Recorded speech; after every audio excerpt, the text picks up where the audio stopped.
Thank you so much for joining us for tonight's 5th annual Celebration of Life Pet Memorial event.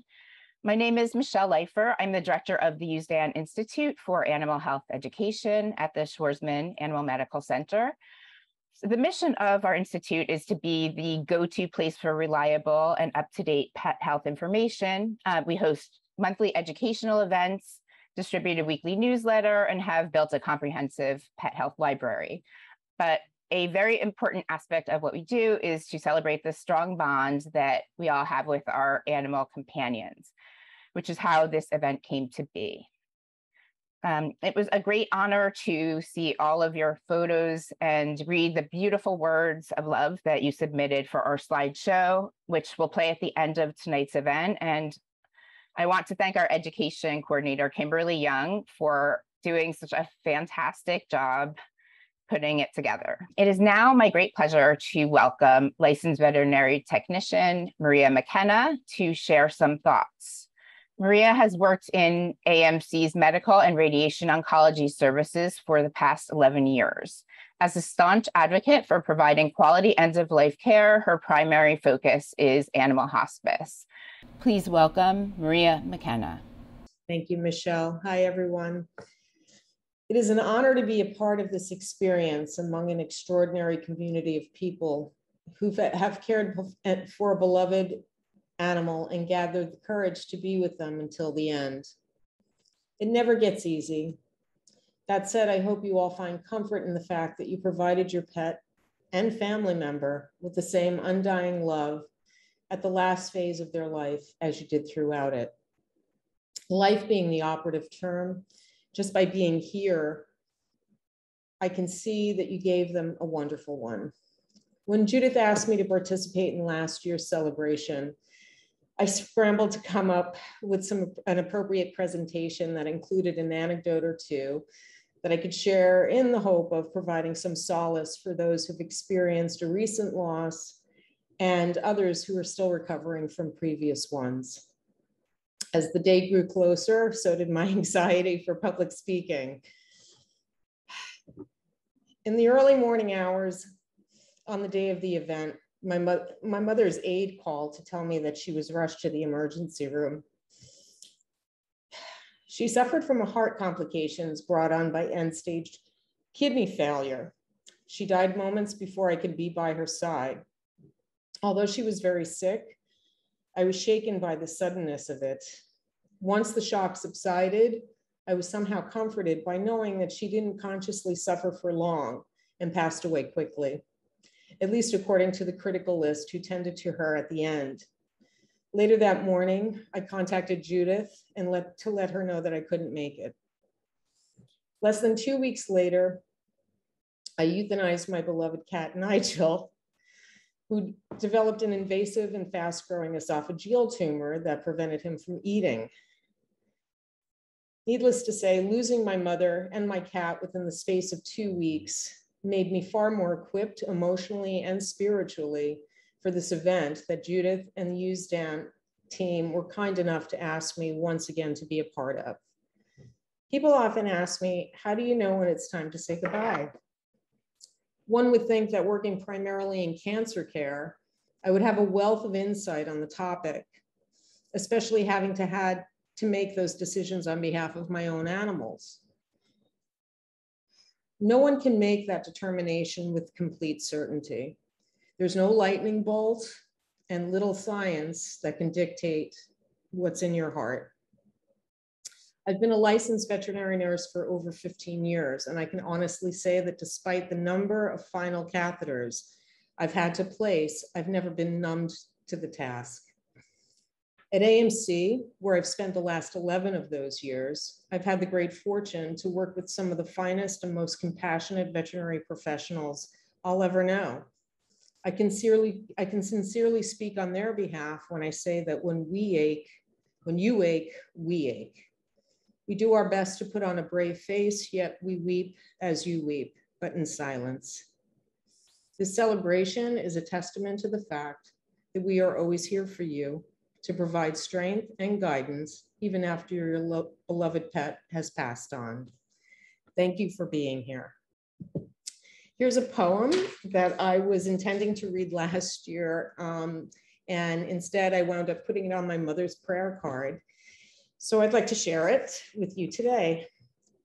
Peace, My Heart by Rabindranath Tagore. Peace, my heart. Let the time for parting be sweet. Let it not be death, but completeness. Let love melt into memory and pain into song. Let the flight through the sky end in the folding of the wings over the nest. Let the last touch of your hands be gentle, like the flower of the night. Stand still, O beautiful end, for a moment, and say your last words in silence. I bow to you and hold my lamp to light your way. Thank you. Thank you, Maria. We're so happy that you are able to join us this year. And we appreciate all of the work that you do here. And now it is my great honor to introduce Alexandra Horowitz. Dr. Horowitz is a dog cognition expert and the head of the dog cognition lab at Barnard College. She's the best-selling author of Inside of a Dog, What Dogs See, Smell, and Know, and 4 other books, including her most recent work, The Year of the Puppy. And then this past February, she wrote a beautiful essay for the New York Times entitled Finnegan, Dog Known for His Exemplary Nose, Dies at 14, which you'll hear more about tonight. Dr. Horowitz, thank you so much for joining us. Thanks, Michelle, and thanks everyone who is here. I'm really honored to be with you tonight.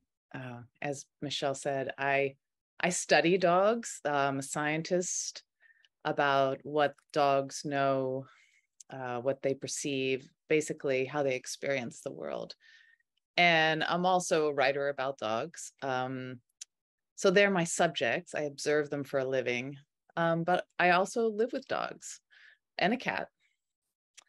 And I'm still in the habit of saying I live with 3 dogs. That's Finnegan, also known as Finn or Kiddo or Mr. Nose. He was a kind of professional dog scientist's dog. He went with me everywhere.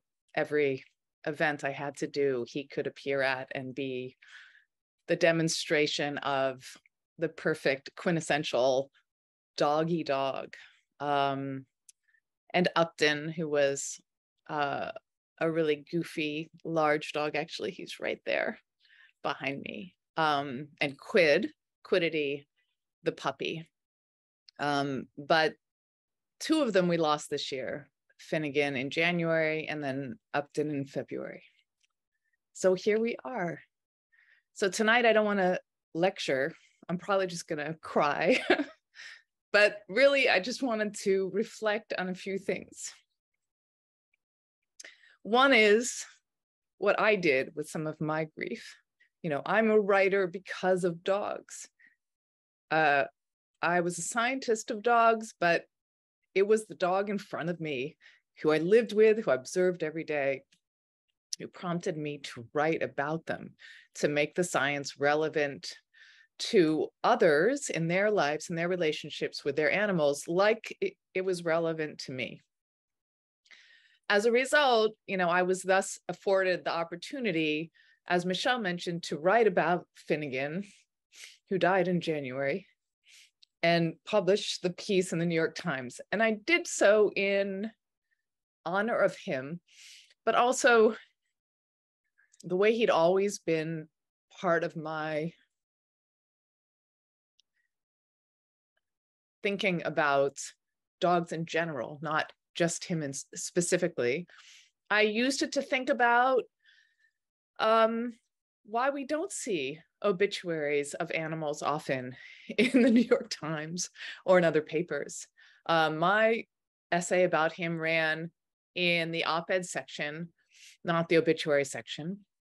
Of course, there are a lot of pieces in the Times about the death of non-human animals. But I was struck when I thought about writing a piece about Finn that he wouldn't be considered a subject of an obituary to the Times.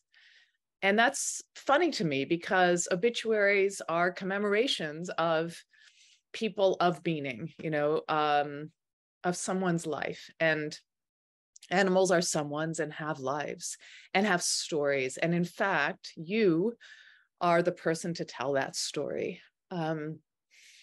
Writing his obituary helped me tremendously because it is a celebration, an obituary. It's a reflection, it's an acknowledgement of the meaning of this animal in your life, in others' lives who they contacted. It's a way to keep the thoughts of them real, to keep them around. Part of what is hard for me is the animal's disappearance, when what's more significant than we know about the animals in our lives is their constant presence. The second thing I want to reflect on is just grief itself. After I published that obituary, I received a lot of letters, and some of them were letters of appreciation, almost of relief that I had written about my dog. Not as a scientist, but as a person who knew an animal, whose family member, whose non-human family member was meaningful to them. And I think there's still people who feel like culturally they should be afraid to show their grief, how important an animal is to their life. And I hope that the obituary demonstrated that I very firmly believe that one should not be afraid to show that grief, that it's a real grief that can and should be acknowledged by others. They are family members. The third thing I want to reflect on just for a moment, if you will indulge me, is a little bit about Finn and Upton. And I actually wrote about them in the book that is to be published next week, which is really about the first year of the puppy, the third dog in our triad's life, Quid. And when she was 2 was when they died. So I'm just going to read this very short postscript I wrote in the book. It's 1 year later. This was the first year of Quid's life. Quid has turned 2, and we have just lost Finnegan and Upton 4 weeks apart. Our family is suddenly changed, and a yawning hole is at its center. The dogs filled every second of our days, and now their absence is felt in all those moments. It takes form in longing, in grief that they're gone, in melancholic remembrance. I miss Finn's winsome smile, formed of his panting mouth, soft eyes, and wagging tail. I miss Upton's howl at dinner time, his kilter tail and his gangly run. In the house, I miss simply sharing the space with them, hearing them shake when rising, their toenails on the floorboards, their cadence up the stairs, their breath and muffled noises in sleep. Outside, I miss them on their explorations, feeling the invisible rubber band that joined us as we moved at our respective paces through a forest or park. Finn always circling back to us, Upton pulled farther by distant scents. I miss them galloping down the hall when I came home, circling around me and knocking my legs with their tails. I miss the way Finn would push his nose into my hand to guide me to pet his face and tickle his ear. I miss Upton's pawing of the air to ask us to continue rubbing the soft, folded fur on his chest. These dogs were worked into the fabric of our lives, into the sinews of our bodies. Quid lies on her back next to me now, head thrust backward, legs reaching to the ceiling. Quiet. I stroke her ear aimlessly. These dogs. Thanks very much. Thank you for those absolutely beautiful words. And I just really appreciate the contribution that you have made and that Finn has made, really, to our understanding, all of our understanding of dogs. And thank you again. It's now a pleasure to welcome Judith Harbor. Judith works closely with AMC's veterinary staff and provides support and counseling to clients who visit us. She also leads AMC's pet loss support group, and which aims to help those who have lost a dear animal companion find a sense of community and discuss tools to facilitate healing. And Judith, thank you for all that you do, and thank you for helping to organize tonight's event. And we're grateful to you all the time for your advice and guidance.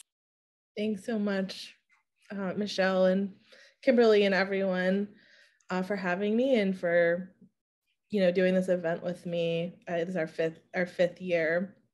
It's really special to have a guest like you, Alexandra, to share your thoughts so beautifully also.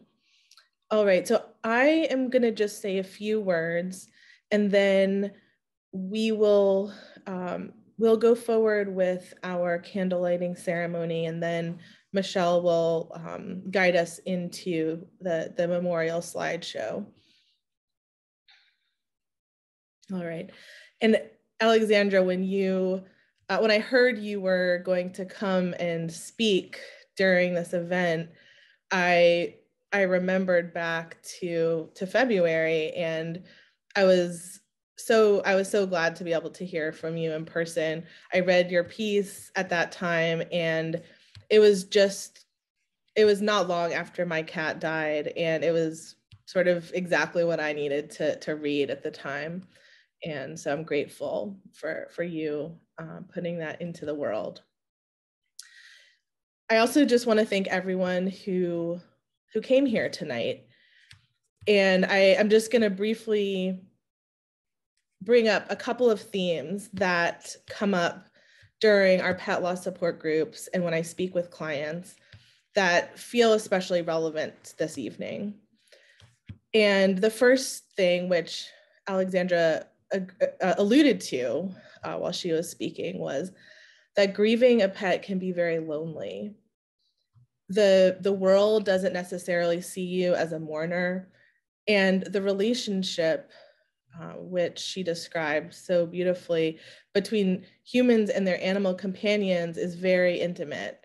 There's no one else in the world who knew and loved your pet as well as you.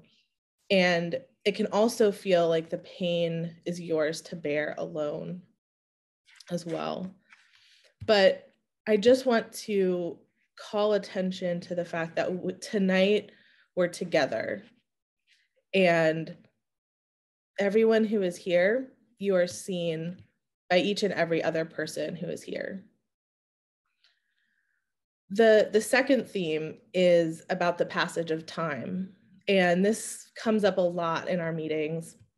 There's a relief that comes when sort of the sharpness, the acute feelings of early grief start to recede, and when you can start to get comfort from looking at pictures or reminiscing.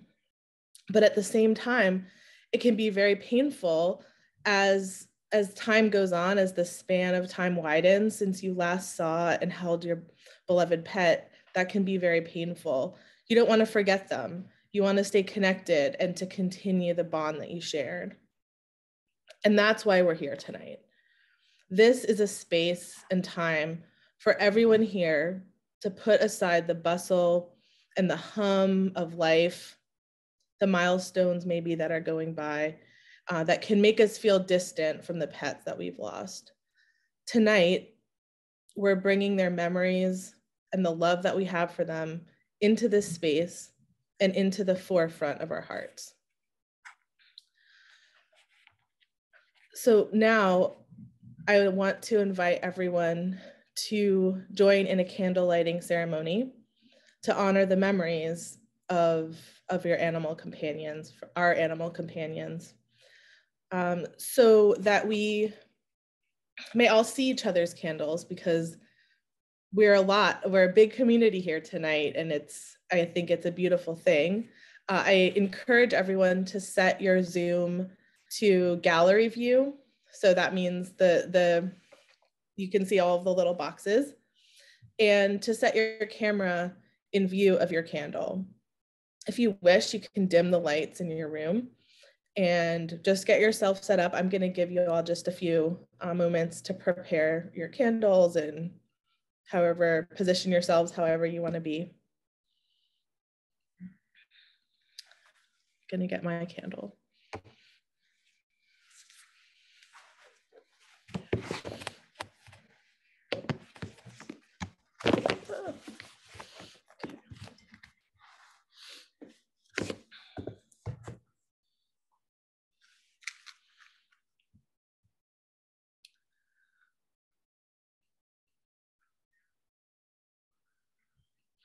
All right.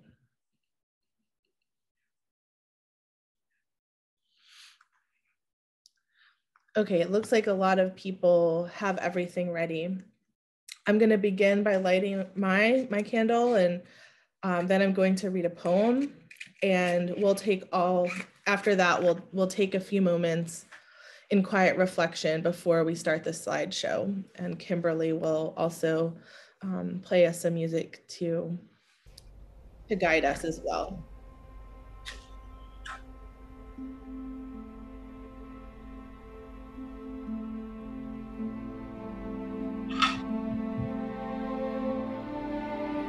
We remember that by Rabbi Sylvan Kamens and Rabbi Jack.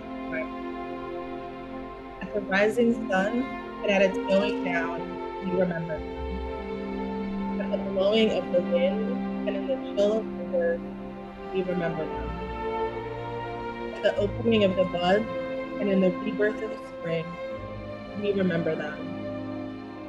At the blueness of the skies and in the warmth of summer, we remember them. At the rustling of the leaves and in the beauty of the autumn, we remember them. At the beginning of the year and when it ends, we remember them. As long as we live, they too will live. They are now a part of us as we say. When we are weary and in need of strength, we remember them. When we are lost and sick at heart, we remember them. When we are faced with challenges that are difficult to meet, we remember them. When we have joy we crave to share, we remember them. For as long as we live, they too will live. They are now a part of us.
thank you, Kimberly, for putting that together. It was absolutely beautiful. And then I would just want to extend tremendous gratitude to our wonderful speakers. Alexandra Horowitz, we are so honored to have you speak with us from a non-scientific point of view as well. Your words were beautiful. Maria McKenna, I'm so happy you could be with us too. And again, thank you for all that you do at AMC. And Judith, you're wonderful. And I encourage everyone, I know we're all at different stages in the healing process, but please do reach out to the Pet Loss Support Group. It's a wonderful community. And thank you so much for joining us. Good night.